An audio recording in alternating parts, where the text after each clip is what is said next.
تمام بادشاہوں کا بھی بادشاہ اور ہم سب کا بادشاہ اللہ کی ذات ہے. ہمیں اس کی اطاعت اگر کرنے کی بات آ جائے تو ہر مخلوق ہماری اطاعت کرنے کے لیے تیار ہو جائے. شیر جنگل کا بادشاہ خونخوار جانور ہے، ہر آدمی اس کے نام سے ڈرتا ہے. لیکن یہ اتفاق ہوا ایک مرتبہ جہاں شیر پالے جاتے ہیں میرا جانا ہوا. مالک کہنے لگا شیروں کا کہ چلو آپ کو شیروں میں گھما کر کے لائیں.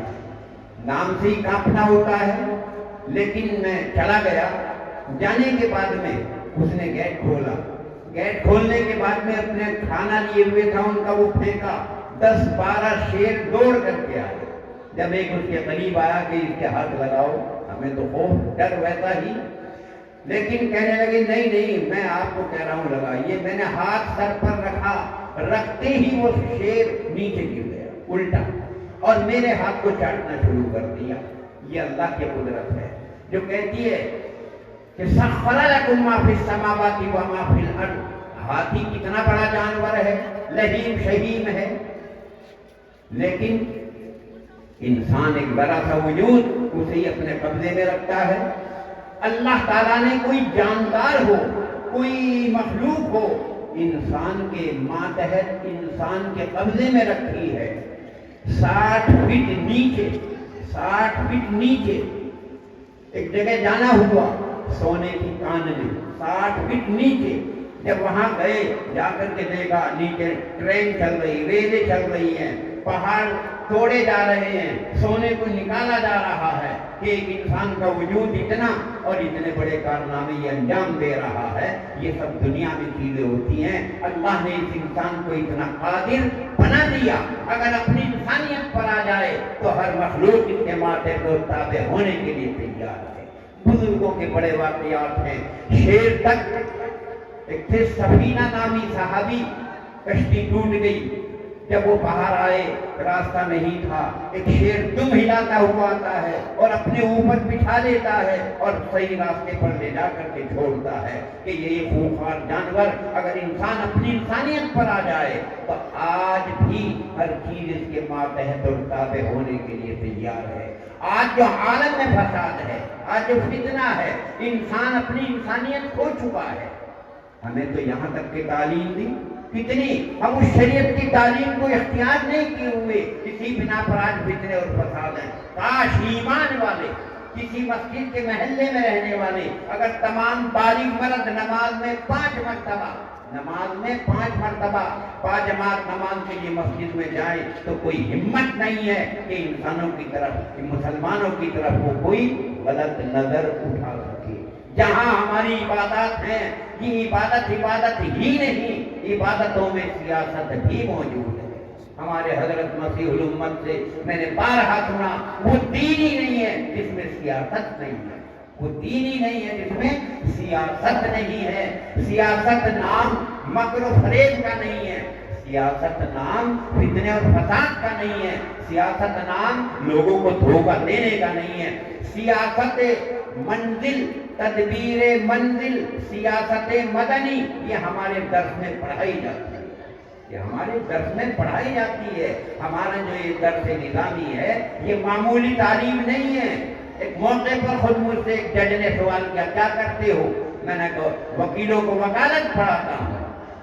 کہ کیا پڑھاتے ہو؟ میں نے کہا اپنے نبی کی لائی ہوئی شریعت کو ہم تعلیم دیتے ہیں. پیدا ہونے سے مرنے تک جو انسان کو احوال و حالات آتے ہیں ہماری اس درس نظامی میں ہر ایک چیز کو پڑھایا جاتا ہے.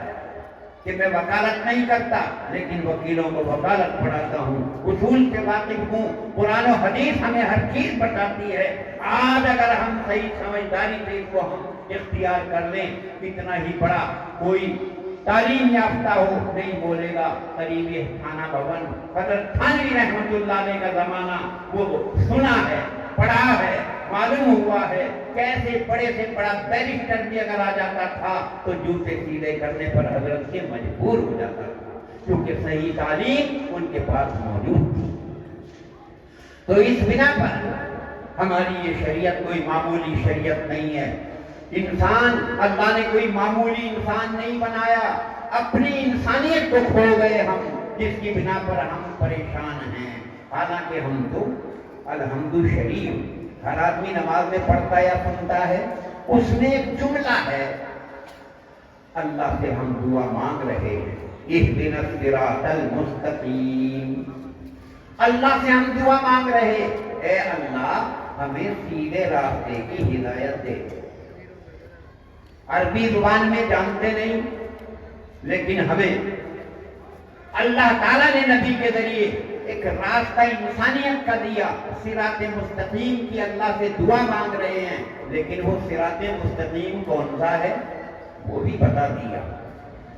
صراط مستقیم اللہ تعالیٰ نے فرمایا نیک لوگوں کا راستہ، وہ صراط مستقیم کہلاتا ہے. الذین انعمت علیہم، جن پر آپ نے انعام کیا ان لوگوں کا راستہ صراط مستقیم ہے. اور وہ کون لوگ ہیں؟ 4 طرح کے آدمی.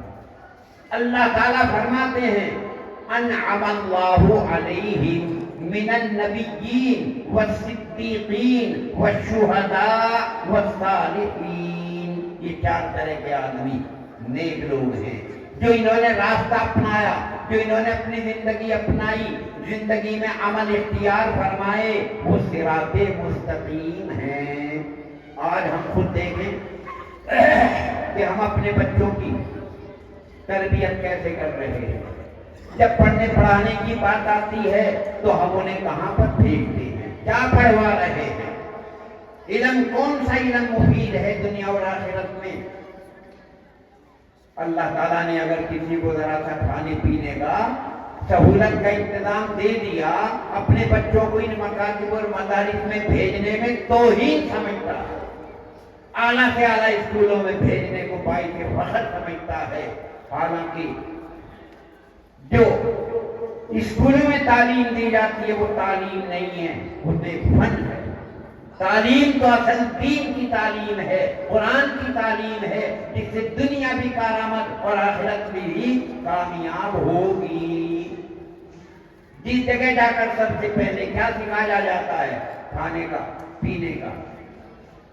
لیکن یہاں سب سے پہلے دینی مدارس میں کیا سکھایا جاتا ہے؟ سب سے پہلے الف. اللہ کے نام میں سب سے پہلے کیا ہے؟ الف ہے. با سے بسم اللہ مراد ہے کہ اللہ کے نام سے کام شروع کرو تو سب سے پہلے اللہ کی مدد لیں گے، مدد تو ضرور آئے گی. اور جب وہاں کتے کا نام، بلی کا نام، فلاں کا نام یہ پڑھیں گے تو وہاں پر کتے اور بلی جیسی زندگی گزارنے کی بات ملے گی. بڑوں کا ادب، بڑوں کا احترام، چھوٹوں پر نرمی اور شفقت انہی مدارس میں تعلیم دی جاتی ہے. خود وہ عمل کرے جو آپ کی اولاد کے لیے بھی نفع کا ہو اور جو آپ کے لیے بھی نفع کا ہو. ان تعلیم کے حاصل کرنے سے یا تو کوئی کیا بنے گا؟ انجینئر بنے گا. انجینئر بننا کوئی تعلیم نہیں، فن کہلاتا ہے. چاہے وہ تعمیر کا ہو، چاہے وہ کسی مشینوں وغیرہ کا ہو، چاہے کسی بھی چیز کا ہو، اسے تعلیم نہیں فن کہلاتے ہیں. ایک ان پڑھ آدمی بھی اعلیٰ سے اعلیٰ تعمیر کرتا ہے. ان پڑھ آدمی تو یہ ایک فن ہے، اس کے پاس علم آ گیا کہیں کا؟ فن کا، تعمیر کا، لکڑیوں کا بنانا، لوہے کے آلات بنانا.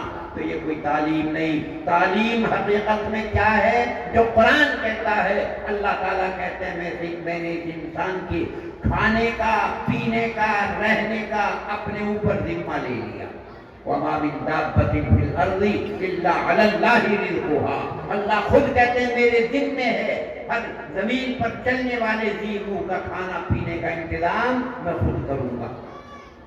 اور خود آپ کو تجربہ ہو جائے، سامنے موجود ہے.